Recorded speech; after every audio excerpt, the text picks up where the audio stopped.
3. Ya, selamat pagi, siang, sore, malam pada para penonton.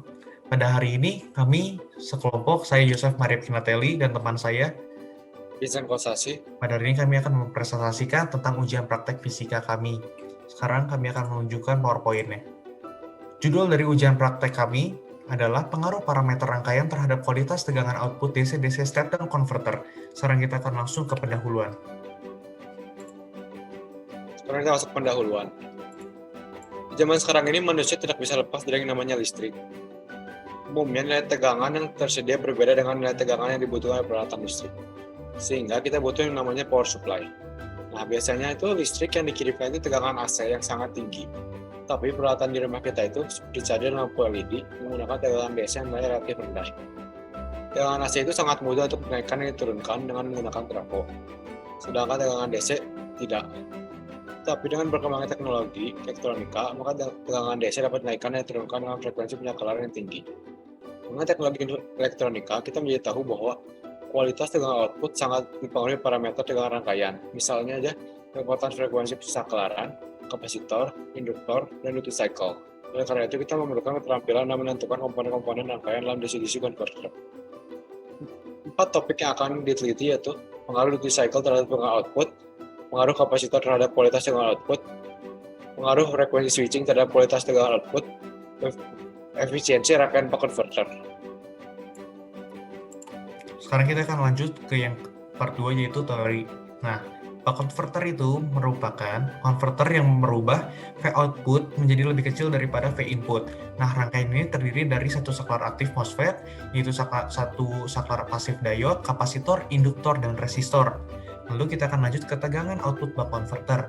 Nah, ketika saklar ditutup, maka akan mendapatkan tegangan di induktor seperti persamaan 1, lalu arus di kapasitor seperti persamaan 2, lalu yang pada saat dibuka seperti 3 dan keempat.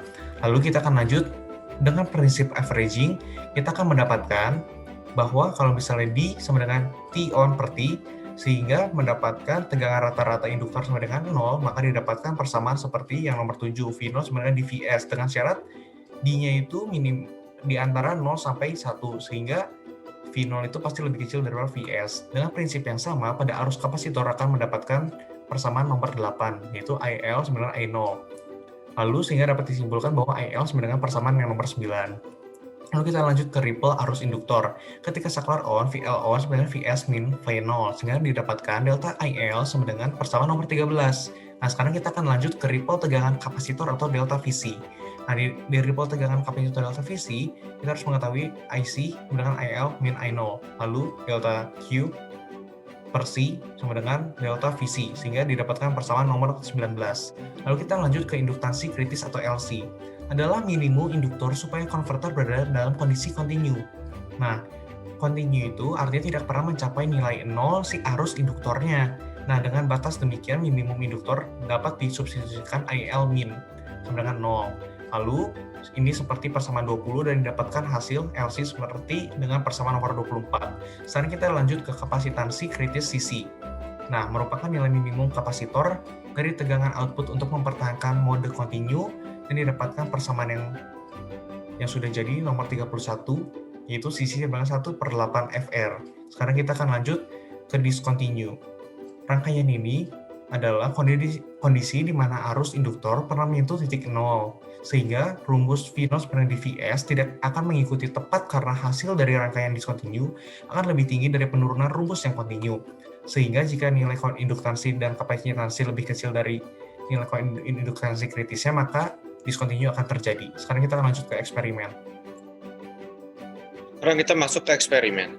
Alat bahan yang kita butuhkan itu pertama breadboard, kemudian baterai, soket baterai, induktor, kapasitor, resistor,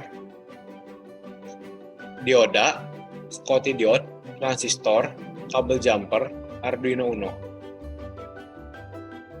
Ini adalah rangkaian di PSIM. Setelah ini, kita akan buat rangkaian aslinya.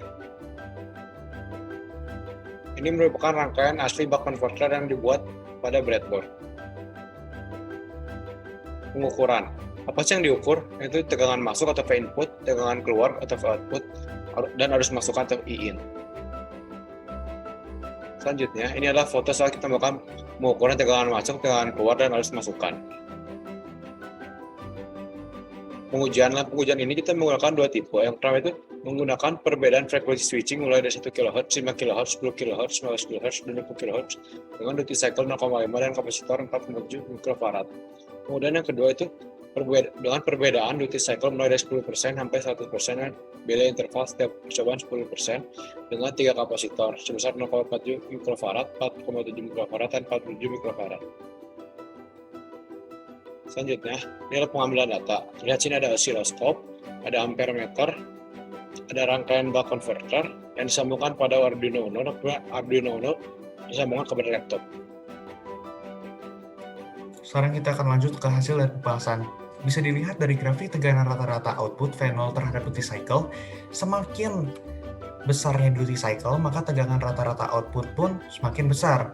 Nah, kalau misalnya tegangan rata-rata output itu tidak dipengaruhi oleh kapasitor. Lalu ini yang kuning adalah perhitungan dari rumus persamaan nomor 7, didapatkan hasil yang berbeda dengan percobaan yang kita lakukan. Lalu ini adalah data percobaan untuk kapasitor 4,7 mikrofarad untuk mengetahui bahwa kita memasuki mode discontinue atau tidak. Kita setelah menghitung dengan rumus persamaan nomor 24 didapatkan seperti ini, lalu kita menggunakan induktor pada rangkaian sebesar 2 mH, sehingga duty cycle 10-50% sudah dipastikan memasuki mode discontinue. Lalu dikarenakan adanya drop dari MOSFET, kapasitor, dan induktor, maka semuanya memasuki ke dalam mode discontinue. Sekarang kita lanjut ke grafik persen ripple terhadap duty cycle. Nah, sekarang kapasitor yang semakin kecil, yang 0,47 mikrofarad, menghasilkan persen ripple yang terbesar pada duty cycle 10%. Lalu dia akan mengecil pada 100% persen ripple-nya.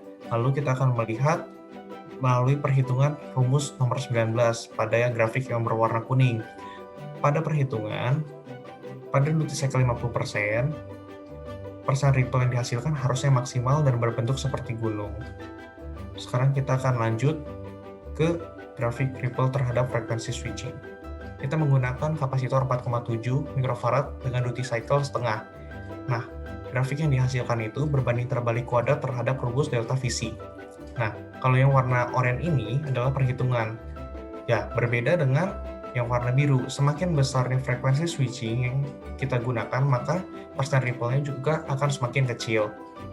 Sekarang kita lanjut ke grafik efisiensi terhadap duty cycle. Kita bisa melihat bahwa kapasitor semakin besar, maka hasilnya juga semakin besar persen efisiensinya.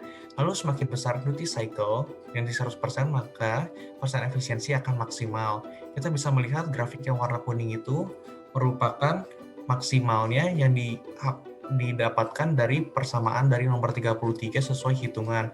Berbeda jauh dengan apa yang kita lakukan pada percobaan dikarenakan kita sudah masuk discontinue. Lalu, discontinue itu juga dipengaruhi oleh rumus nomor 31 ini, sisi 1/8 FR, karena kita menggunakan resistor yang besarnya 100 ohm, sehingga ini dapat mempengaruhi kita berubah menjadi discontinue mode. Sekarang kita akan lanjut ke kesimpulan.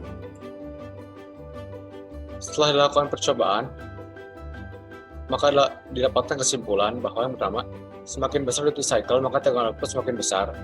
Yang kedua, semakin kecil kapasitor, maka ripple akan semakin kecil. Lalu yang ketiga, semakin besar frekuensi switching yang digunakan, maka persen ripple semakin kecil. Dan yang terakhir, semakin besar kapasitor yang digunakan, maka semakin besar efisiensi.